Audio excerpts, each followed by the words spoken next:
రాజులు 2వ గ్రంథం 19వ అధ్యాయం.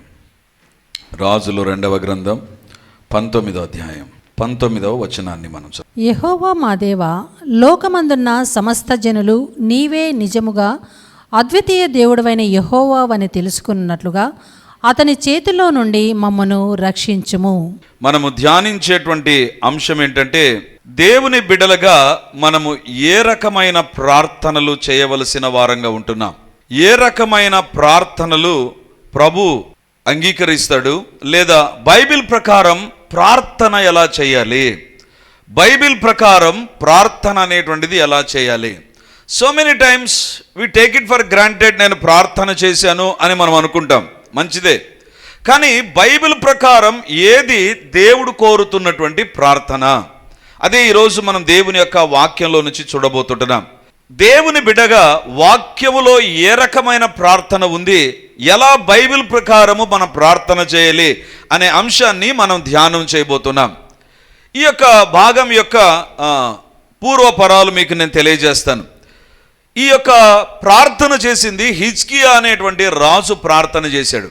దేవుని బిడ్డలారా, ఒక మాట చెప్పండి నాకు, హిజ్కియా కాలంలో హిజ్కియా ఒక్కడే ప్రార్థన చేసింటాడా, ప్రజలందరూ కూడా ప్రార్థన చేసింటారా? అంటే ప్రపంచంలో ఒక్క హిజ్కియానైనా ఆ రోజు ప్రార్థన చేసింది, మిగిలిన వాళ్ళు ప్రార్థన చేయలేదా? చేశారు. కానీ హిజ్కియా యొక్క ప్రార్థన దేవుడు పరిశుద్ధ గ్రంథంలో గ్రంథస్థం చేశాడంటే అక్కడ మనమే ఒక పాఠాన్ని నేర్చుకోవాలి. అంటే హిజ్కియా యొక్క ప్రార్థన జీవితము దేవునికి చాలా నచ్చిందండి. ఎందుకంటే దేవుడు హిజ్కియా యొక్క ప్రార్థన ఏంది, ఏం చేశాడు, ప్రార్థన ఏ సమయంలో చేశాడు, ఏ పరిస్థితుల మధ్య చేశాడు, ఎలా చేశాడు అనేటువంటిది సవిస్తారంగా ఈ యొక్క 19వ అధ్యాయం 2వ రాజుల గ్రంథంలో రాసినట్టుగా మనం చూస్తాం. ఈ హిజ్కియా రాజు అయినప్పటికీ ప్రార్థన చేశాడండి. దేవుని మందిరానికి వెళ్ళి ప్రార్థన చేశాడు. వాక్యాన్ని వింటున్నటువంటి దేవుని బిడ్డలారా, ప్రార్థన ఎవరు చేయాలి? చిన్న పిల్లలు మొదలుకొని ప్రతి ఒక్కరూ ప్రార్థన చేయాలి. There is no exemption for a prayer. ప్రార్థన వీళ్ళు చేయకూడదు అనేటువంటిది లేదు. దేవుని బిడ్డలారా, దేవుడు నిన్ను దర్శిస్తాడు అని నువ్వు ఆశిస్తే, you may be a king or you may be a literate. నువ్వు ఒక రాజు కావచ్చు, నువ్వు ఒక పామరుని కావచ్చు, చదువులేని వ్యక్తివి కావచ్చు, యు నీడ్ ఎ ప్రేయర్. నీకు ఒక ప్రార్థన కావాలి. యేసు నామమందు చేసే ప్రార్థన నువ్వు చేసే వ్యక్తిగా ఉండాలి అనేటువంటిదే దేవుని యొక్క ఉద్దేశం అండి. ఇక్కడ హిజ్కియా అనేటువంటి రాజు ప్రార్థన చేశాడు. ఎప్పుడు ప్రార్థన చేశాడు? బైబిల్లో మనం చూస్తే అష్షూరు రాజైన సెన్హెరీబు యూదాను ముట్టడించాడు. అప్పుడు యెరూషలేములో హిజ్కియా ఉంటున్నాడు.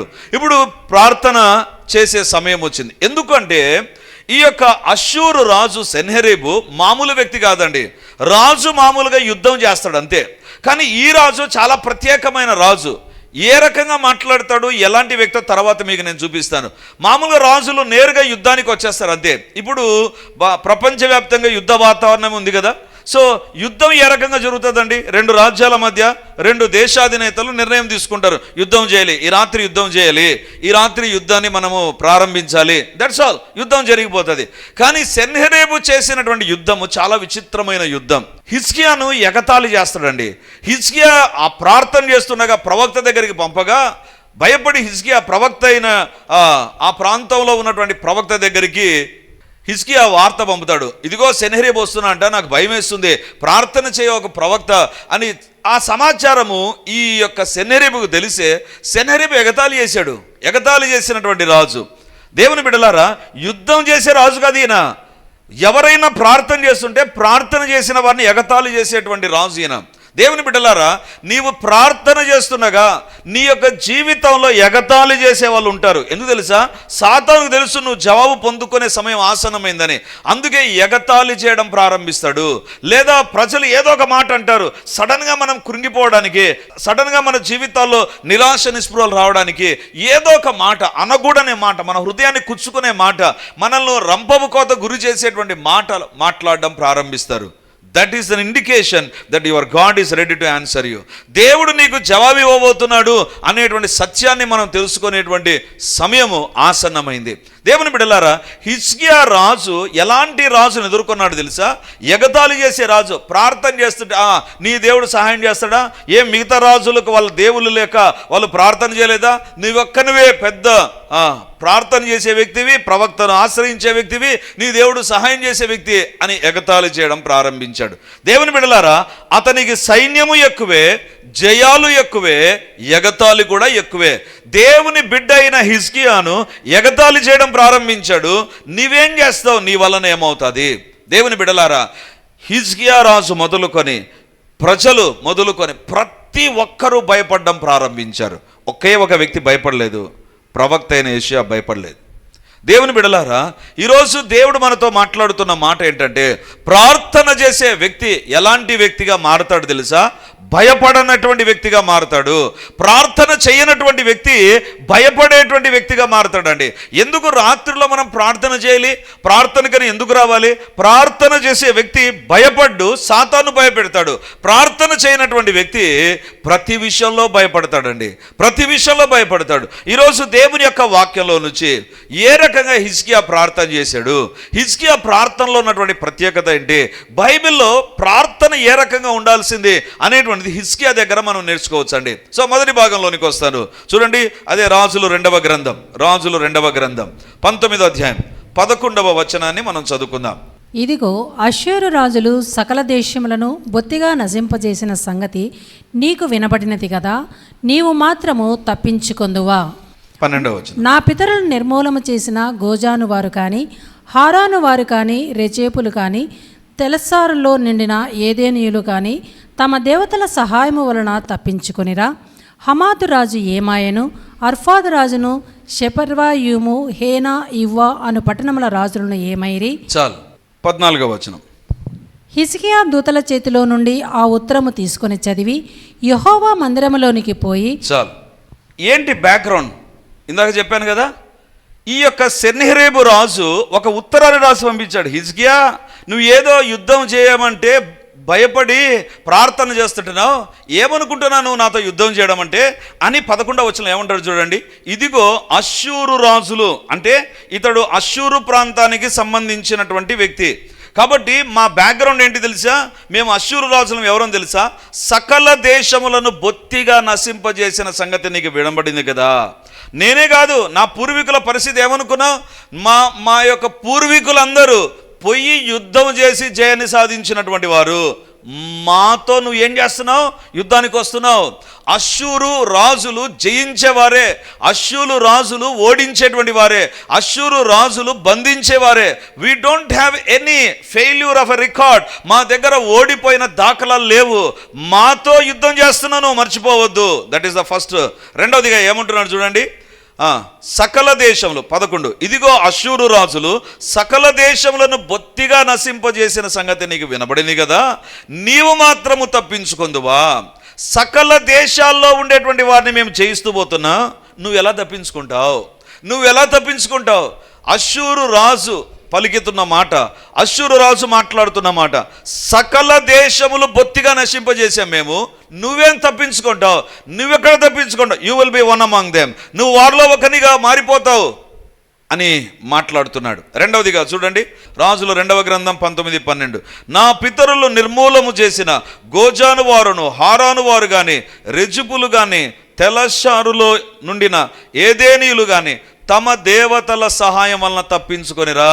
11వ వచనం అంటున్నాడు, సకల దేశాలు ఓడిపోయే, నువ్వు తప్పించుకోలేవు. 12వ వచనం అంటున్నాడు, నీలాగనే చాలామంది సకల దేవతలకు ప్రార్థన చేశారు, సకల దేవతలకు ప్రార్థన చేసినా కూడా మేము వారిని ఓడించాము, కాబట్టి నీవు కూడా అలాంటి ఒక లిస్టులోకి వచ్చేస్తావు అని మాట్లాడుతుంటున్నాడు. అంటే మొదటిగా ఏమంటున్నాడు తెలుసా? మా బ్యాక్గ్రౌండ్ విజయ పరంపర. రెండవదిగా మాతో యుద్ధము చేయలేక సకల దేవతలను ఆశ్రయించిన వాళ్ళు ఉన్నారు, వాళ్ళను కూడా జయించాం. కాబట్టి హిజ్కియా, నువ్వు ఏదో దేవునికి ప్రార్థన చేస్తున్నావు అనే భ్రమలో ఉండవద్దు. You will be defeated. నువ్వు ఓడిపోతావు అప్పుడు హిజ్కియా ఏం చేశాడండి, ఇది ఉత్తరంలో రాసి పంపించాడు. అష్షూరు రాజు అయిన సెన్హెరీబు ఒక ఉత్తరం రాసి, ఇదిగో మా బ్యాక్గ్రౌండ్ ఇది, మాతో యుద్ధం చేయడానికి వచ్చినటువంటి వారు దేవతలను ఆశ్రయించారు, వాళ్ళు ఓడిపోయారు. హిజ్కియా, ఇప్పుడు నీ మీదకి వస్తున్నా, నువ్వు ఓవర్ చేయొద్దు, ఖచ్చితంగా ఓడిపోతావు అని ఉత్తరం రాశాడు. ఇప్పుడు హిజ్కియా ఏం చేశాడు చూడండి, 14వ వచనం. హిజ్కియా దూతల చేతిలో నుండి ఆ ఉత్తరము తీసుకొని చదివి యెహోవా మందిరములోనికి పోయి, హల్లెలూయా. ఎక్కడికి పోయాడు హిజ్కియా? దేవుని మందిరంలోనికి పోయాడు. దేవుని మందిరంలోనికి పోయాడు అంటే దేవుని సన్నిధిలోనికి వచ్చాడు. ప్రార్థన అంటే ఏంటి తెలుసా? ఫస్ట్ థింగ్, నీవు ప్రార్థన చేస్తుండగా you are entering in to the presence of God.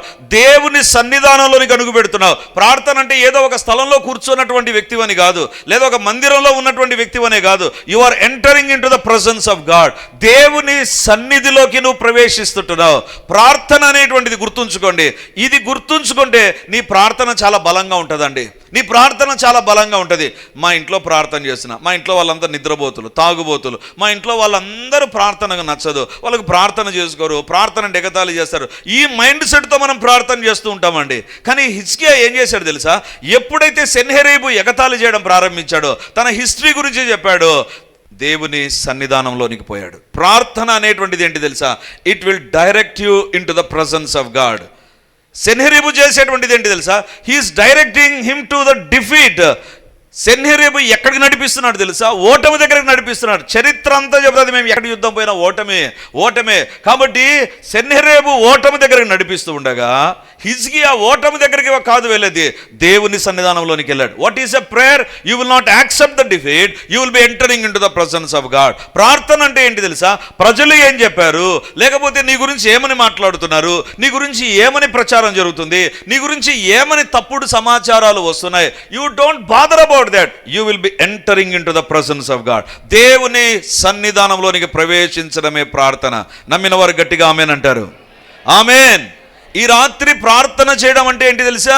You are entering in to the presence of God. దేవుని సన్నిధానంలోనికి వస్తుంటున్నావు. దేవుని బిడ్డలారా, ఇక్కడ రాజు ఎప్పుడు వచ్చాడండి? బైబిల్లో రాయబడింది, అతడు ఒక పెద్ద సమస్యను, ఒక జాతీయ సమస్యను, ఒక దేశం ఎదుర్కొంటున్న సమస్య తన దగ్గరకు వచ్చినప్పుడు, ఎగతాళి, నింద, ఓటమి, వీటిని గురించే మాట్లాడుతున్నప్పుడు హిజ్కియా దేవుని మందిరంలోనికి వెళ్ళాడు. వాక్యాన్ని వింటున్నటువంటి దేవుని బిడ్డలారా, మనుష్య జీవితంలో, మానవ జీవితంలో సమస్యలు సహజం, యుద్ధాలు సహజం, లేదా పోరాటాలు సహజం. అందుకే యోబు గ్రంథంలో ఒక మాట ఉందండి, చూడండి. యోబు గ్రంథం 14వ అధ్యాయం 1వ వచనాన్ని మనం చదువుకుందాం. స్త్రీని కనున నరుడు కొద్ది దినముల వాడై మిక్కిలి బాధనందును. స్త్రీ కనిన నరుడు కొద్ది దినములు గలవాడై ఏమంట? మిక్కిలి బాధ నొందును.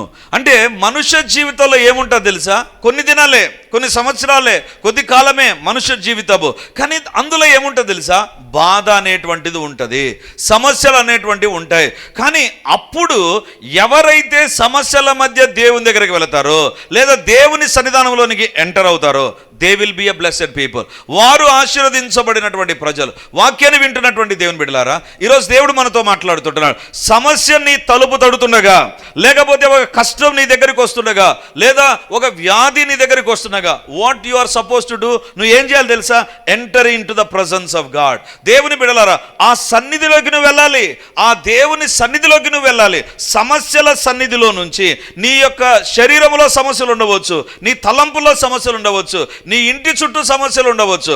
But prayer is, what is prayer? ప్రార్థన అంటే ఏంటి తెలుసా? వాటన్నింటిలో నుంచి బయటకు వచ్చి దేవుని సన్నిధిలోనికి రావడం. ప్రభువా, ఇది నా సమస్య, అయినా ఇప్పుడు సమస్యల దగ్గర నేను ఉండను, నీ సన్నిధానంలోనికి నేను వస్తాను. దేవుని బిడ్డలారా, ఈరోజు దేవుడు మనతో మాట్లాడుతున్న మాట ఏంటి తెలుసా? ఈ రాత్రి నువ్వు ప్రార్థన చేస్తుండగా, నువ్వు ఆయా అంశాల నిమిత్తం ప్రార్థన చేస్తుండగా, దేవుని సన్నిధిలో గడుపుతుండగా, you will be coming out of your situations and entering in to the presence of God. నీ దగ్గర ఉన్న పరిస్థితుల్లోంచి బయటకు వచ్చి దేవుని సన్నిధానంలోనికి రావడమే ప్రార్థన చెప్పేటువంటి మొట్టమొదటి సందేశం. దేవుని బిడ్డలారా, యేసు ప్రభు ప్రార్థన నేర్పిస్తాడు శిష్యులకు. ఏమని ప్రార్థన నేర్పిస్తాడండి? పరలోకమందున. అంటే అర్థం ఏంటి? ఎందుకు ఆ మాట చెప్పాడు అంటే, నువ్వు భూలోకంలో ఉన్నావు, ప్రార్థన చేస్తుండగా you will not be there on earthly situations. నువ్వు ప్రార్థన చేస్తుండగా you will be connected to haven.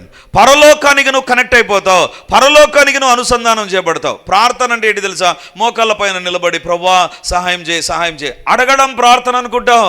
అడగడం ప్రార్థన, అవును ప్రార్థన అడగడమే. But you must know one thing, you will be connecting to the other world. నీవు వెంటనే వేరొక లోకంలోనికి కనెక్ట్ అయిపోతావు, దేవుని సన్నిధికి కనెక్ట్ అవుతావు. అందుకే దేవుడు అంటున్నాడు, వెన్ ఎవర్ యు ప్రే, పరలోకమందున్న మా తండ్రి. అంటే భూలోకంలో నువ్వు ప్రార్థన చేస్తున్నాగా నువ్వు ఎక్కడికి కనెక్ట్ అయిపోతావు? పరలోకంలోనికి కనెక్ట్ అవుతావు. దేవుని బిడ్డలారా, తెనాలి అనే ప్రాంతానికి నేను సేవకని వెళ్ళాను. ఆ రోజు ఆదివారం ఒక సంఘంలో వాక్యం చెప్తున్నా పరమగీతం 2వ అధ్యాయం. ఆ రోజు నేను ఆ సంఘంలో సందేశం అందిస్తూ ఉన్నా. చాలా క్రిక్కిరిసిన జనం. పరమగీతం 2వ అధ్యాయంలో 1వ వచనం పైన దేవుడు సందేశం ఇచ్చాడు. నేను సందేశాన్ని అందిస్తున్నా. ఎదుటిగా ఒక సహోదరి కూర్చొంది. అబ్బో ఎంత ఏమనాలి, ఎంత ఇంట్రెస్ట్ అంటే ఆమె ప్రతి దానికి తలొపుతుంది, ప్రతి దానికి ఆమెనంటది, ప్రతి దానికి ఓ ప్రార్థనలో ఏకీవించినట్లుగా ఎదురు కూర్చున్నటువంటి ఆమె. అబ్బా ఏం రెస్పాండ్ అవుతుంది ఈమె అనుకున్నా, సూపర్గా రెస్పాండ్ అవుతుంది అనుకున్నా. చాలా సంతోషం వేసింది. ఇలా కదా వాక్యం వినాలి, ఎంత మంచి ఆమె. దాదాపు 60 సంవత్సరాలు ఉంటుంది. పాపం కొంచెం మొరటుగా ఉంది. కానీ ఎంత ఆసక్తి దేవుని వాక్యం అంటే. తల ఊపుతుంది, చప్పట్లు కొడుతుంది, ఆమెనంటది.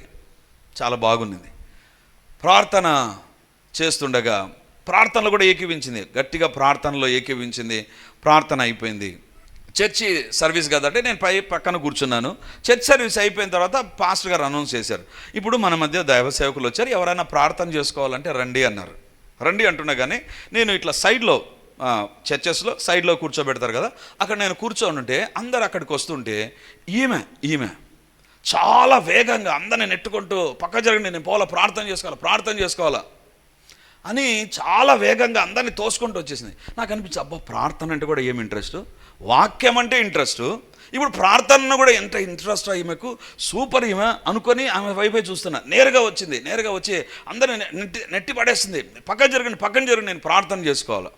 సరే వచ్చిన తర్వాత నాకు ఎందుకో మామూలుగా ఏంటమ్మా దేని విషయం ప్రార్థన అని అడగాలి, కానీ ఎందుకు ఆ రోజు అడిగినాను, ఏమ్మా అంత తొందరపడుతున్నావు నువ్వు అని అడిగాను. ఏం లేదయ్యా, మిద్దె పైన మిరపకాయలు ఆరేసా, వర్షం పడుతుంది. ఇప్పుడు మిద్దె పైన మిరపకాయలు ఆరేసా, వర్షం పడుతుంది. నువ్వు తొందరగా ప్రార్థన చేస్తే నేను తొందరగా పోయి మిరపకాయలు ఎత్తి పెట్టుకుంటా. అంటే ఆమె చర్చిలో ప్రార్థనలో దేనికి కనెక్ట్ అయింది? మిద్దె పైన ఉండే మిరపకాయలకు కనెక్ట్ అయింది. ప్రార్థనలో ఊరికి ఆమె అది నాకు అనిపించింది. ఆమె జీవితంలో ఏది ఉంది, ఎందుకు ఆమెననింది, ఎందుకు నాతో ఏకీవించింది తెలుసా? ఎంత తొందరగా ఆమెను చెప్తే తొందరగా ముగిస్తాడు, బయట వర్షం పడేటట్టు ఉంది, తొందరగా మిరపకాయలు ఆరుతాయి, లేకపోతే మిరపకాయలు మళ్ళీ ఎత్తిపోతాయి. ప్రార్థన అంటే ఏంటి తెలుసా? You will be connected to haven. ఎప్పుడైతే సెన్నెహెరేబు అనేటువంటి రాజు నిందిస్తున్నాడో, హేళన చేస్తున్నాడో, ఎగతాళి చేస్తూ ఒక ఉత్తరమే రాసి పంపించేశాడు. దేవుని బిడ్డలారా, భయపెట్టే హెచ్చరికలు, నాశనం చేస్తాననేటువంటి ఒక బెదిరింపు, అవమానకరమైన మాటలు ఆ ఉత్తరంలో ఉన్నాయి. ఆ ఉత్తరాన్ని చూసి హిజ్కియా ఏం చేస్తున్నాడు తెలుసా? నేరుగా దేవుని మందిరంలోనికి వెళ్ళిపోయాడు. ఈరోజు దేవుడు మనతో మాట్లాడుతున్న మాట ఏంటి తెలుసా? వెన్ ప్రాబ్లమ్స్ చేజెస్, సమస్యలు మనం తరుముతుండగా చేయాల్సింది ఏంటి తెలుసా? కొండల తట్టు నా కనులెత్తుచున్నాను ప్రభా, నాకు సహాయం ఎక్కడి నుండి వచ్చును? ఎక్కడి నుంచి రాదు ప్రభా, నీ వద్ద నుండే నాకు సహాయం వస్తుంది ప్రభా. హిజ్కియా చదివాడు ఉత్తరం, చదివిన తర్వాత కృంగిపోయాడు, ఒక రకంగా బాధపడ్డాడు. అరే ఏంటి ఇన్ని మాటలు మాట్లాడుతున్నాడే, ఇతని వంశమంట జయాన్ని సాధించేది, ఇతని ఎదుట దేవతలు ఫెయిల్ అయిపోయారంట, వీరి విజయం ఎదుట, వీరి యుద్ధ పటిమ ఎదుట, యుద్ధ నైపుణ్యం ఎదుట దేవతలు కూడా fail అయిపోయారంట.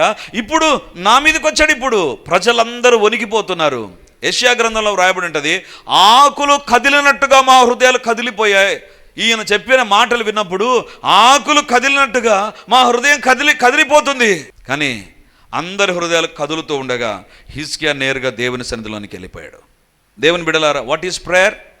You will B entering in to the presence of God. దేవుని సన్నిధిలోనికి నువ్వు ప్రవేశిస్తావు, దేవుని సన్నిధిలోనికి అడుగు పెడతావు. ప్రార్థన అంటే ఏదో భయపడి దేవుని అడగడం కాదు, అఫ్ కోర్స్ భయం ఉంటుంది, అడగడం ఉంటుంది, కానీ you must know one thing, I'm entering in to the presence of God. దేవుని సన్నిధానంలోనికి నేను ప్రవేశిస్తుంటున్నాను. హిజ్కియా ఏం చేస్తున్నాడు తెలుసా? దేవుని సన్నిధానంలోనికి ప్రవేశిస్తూ ఉంటే సన్హెరీబు ఏం చేస్తున్నాడు తెలుసా? భయములోకి ప్రవేశించు, ఓటములోకి ప్రవేశించు, దిగులులోకి ప్రవేశించు, హృదయ కలవరంలోనికి ప్రవేశించు. దేవుని బిడ్డలారా, ప్రార్థన అనేటువంటిది ఏంటి తెలుసా? వాటన్నిటిని ప్రక్కన నెట్టి coming in to the presence of God. ఈరోజు నువ్వు ప్రార్థన చేసే అంశాలు నీ దగ్గరికి ఒక పేపర్లో ఇవ్వబడి ఉంటాయి, లేదా ప్రార్థన ఒకరు చేస్తున్నగా నువ్వు ఏకీభవిస్తున్నప్పుడు ఎందుకు ప్రార్థన చేయాలి తెలుసా?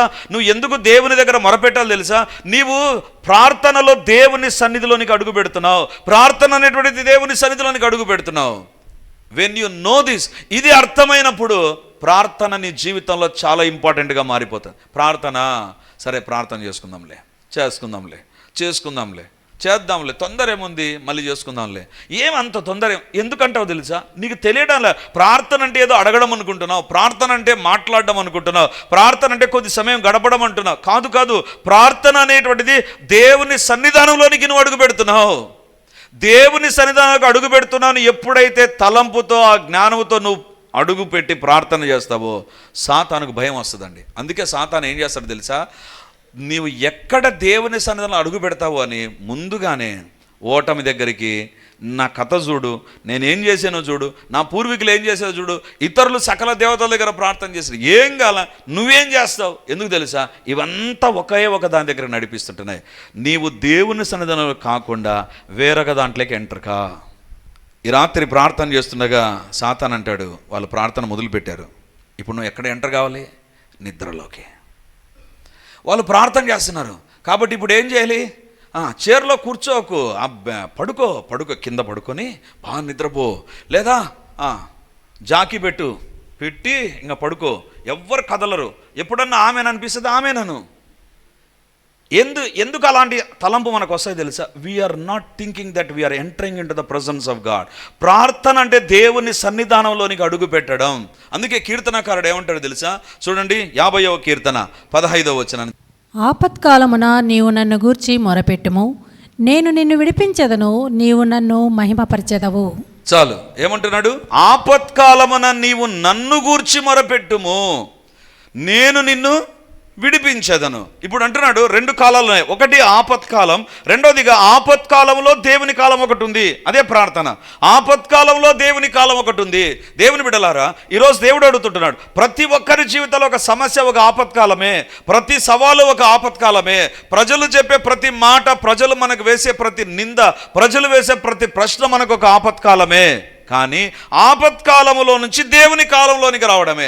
ఆపత్కాలములో నీవు నన్ను గూర్చి మొరపెట్టుము, ఆపత్కాలములో దేవుని వైపు చూడు, నీ పరిస్థితులు మారతాయి. దేవుని బిడ్డలారా, హిజ్కియా ఏం చేయాలండి? ఒక రాజుగా తను ఏం చేయాలి తెలుసా?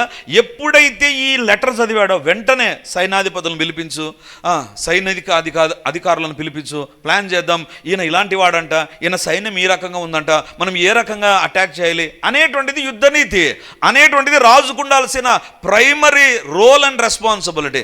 రాజుగా ఏం చేయాలి తెలుసా? సైన్యాధిపతులతో కూర్చొని యుద్ధానికి ప్లాన్ చేయాలి. కానీ హిజ్కియా ఏం చేశాడండి? సైన్యాన్ని సేకరించలేదు, ఇతర రాజులను సంప్రదించలేదు. నాకు ఫ్రెండ్స్గా మీరున్నారు కదా రాజులారా, నాతో పాటు రండి యుద్ధానికి పోదాం అనలేదు. బైబిల్లో రాయబడింది, దేవుని మందిరానికి వెళ్ళాడు. ఈరోజు దేవుడు మనతో మాట్లాడుతుంటున్నాడు. దేవుని మందిరం ఏంటి తెలుసా? దేవుని మందిరం సమస్యలకు పరిష్కారం. హల్లెలూయా! సమస్యలకు పరిష్కారం, భయానికి పరిష్కారం, లేకపోతే సాతాను సవాలకు కేకలకు పరిష్కారం దేవుని సన్నిధి అనేటువంటిది, దేవుని మందిరం అనేటువంటిది. It is a solution to all the problem that you are facing. అందుకే హిజ్కియా ఏం చేశాడు తెలుసా? సైన్యాధిపతుల దగ్గరికి వెళ్ళా, సైనిక అధికారుల దగ్గరికి వెళ్ళా, సైన్యం దగ్గరికి వెళ్ళా, యుద్ధ ప్రావీణ్యత కలిగిన వారి దగ్గరికి వెళ్ళా. ఒకటి చేశాడు, దేవుని మందిరంలోనికి వెళ్ళాడు. ఈరోజు దేవుని దగ్గరికి వస్తూ దేవుని పైన ఆధారపడుతూ వేరొక దానిపైన కూడా నీ దృష్టి నిలిపేటువంటి వ్యక్తివైతే, నేను తప్ప వేరొక దేవుడు ఉండకూడదని సెలవిచ్చిన దేవుడు నీ ప్రార్థనలో ఆయనే అద్వితీయుడుగా కనబడునుగాక. ఆమేన్. దేవుని ఎదుట ప్రార్థన చేద్దాం. ఈ దేవుడు మన పక్షాన ఉండగా మనకు విరోధి ఎవడు లేరు.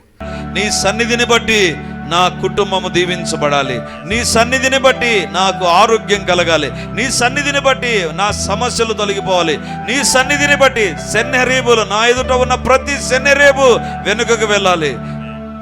నీ సన్నిధిలోకి నేను అడుగు పెడుతుండగా సమస్తాన్ని ఎదుట తెలియజేస్తున్నాను ప్రభువా. ఇప్పుడు మన కోసం ప్రార్థన చేద్దాం, మన సమస్యల నిమిత్తమై ప్రార్థన చేద్దాం, మన కుటుంబాలను దేవుడు దర్శించినట్లుగా ప్రార్థన చేద్దాం. ఎలాంటి పరిస్థితులు కూడా ఇక్కడికి వచ్చావో దేవుని ఎదుట వివరిద్దాం, దేవుని ఎదుట చెబుదాం. ప్రియమైన వారలారా, మౌనంగా ఉండొద్దు, మౌనంగా ఉండవద్దు. This is the time to pour out your heart in the presence of God. దేవుని సన్నిధిలో నీ హృదయాన్ని కుమ్మరించి అడుగు. దేవా, ఇది నా సమస్య, ఎవరికి చెప్పలేదు ప్రభా, నీకు చెబుతున్నాను నాయనా. నాయనా, నీవే ఈ సమస్యకు పరిష్కారం, ఈ యొక్క సమస్యలో విడుదల, ఈ యొక్క అనారోగ్యంలో స్వస్థత, ఈ యొక్క ఛాలెంజ్లో నాకు విజయాన్ని ఇచ్చే దేవుడో ప్రభా. ఆయన వైపు చూద్దాం. హల్లెలూయా.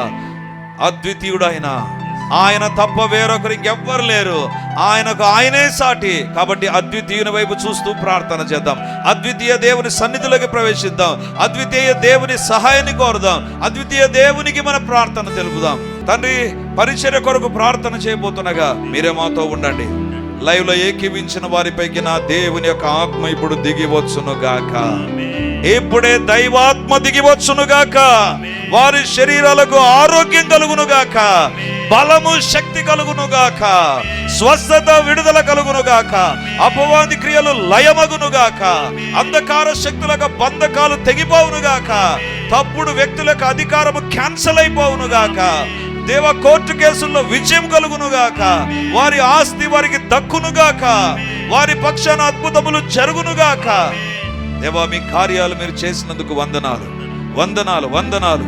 ప్రతి నిరుద్యోగి ఉద్యోగ దీవెన పొందుకొనును గాక. ప్రతి సంతానము లేని వారు సంతానముతో దీవించబడుదురుగాక.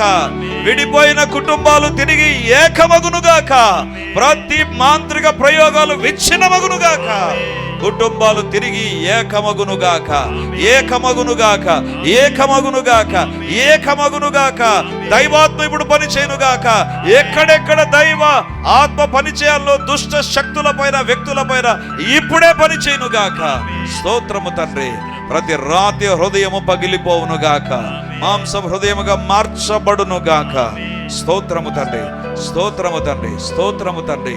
మీకే వందనాలు, మీకే స్తుతులు స్తోత్రాలు చెల్లిస్తూ నమ్మి ప్రార్థించిన ప్రతి ఒక్కరు మేము దీవించబడినామని ఒప్పుకుంటున్నాయినా. మా కొరకు కార్యాలు చేసిన దేవా మీకే వందనాలు, మీకే స్తోత్రాలు చెల్లిస్తూ మీరు మా పక్షాన ఉండగా మాకు విరోధి ఎవడు?